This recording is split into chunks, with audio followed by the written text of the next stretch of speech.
Sa mga naka-pay out gikan sa mga Ponzi scheme investment, this is my serious advice to you. Put that money into something that you and your family can benefit in the future. Put that money sa mga real investments that you will surely enjoy in a long-term run. In short, ibutang sa legal ang kwarta instead sa illegal. What kind of investments ang legal? Una, real estate. Pamalit og properties na mo appreciate ang value na pwede nimo puy-an or ibaligya or paabangan. Kaduha, long-term healthcare. Healthcare para sa imo and your family na magamit hangtod matiguang ka na ay free hospitalization, free dental and medical like Kaiser.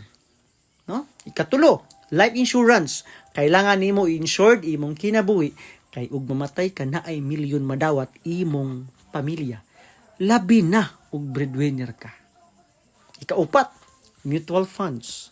Portions sa imong money i-invest sa mga legal companies like Jollibee, SM, BDO, and many more. Ikalima, emergency funds. Dapat naa kay kwarta gihapon sa bank na equivalent sa 3 to 6 months of your monthly salary or expenses for emergencies. Ikaunom, business. Gamita ang kwarta para makastart ka og gamayng business na pwede magdugay, pwede modako. Note, we all know how Ponzi scheme works. Dili ni magdugay pag wala na new investors ang magbutang og kwarta diha.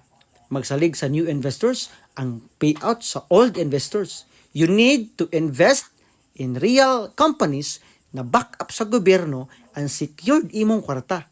Advice lang kini, take it or leave it.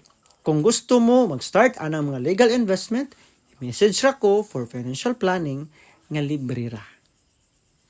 Alright, so thank you. That would be all.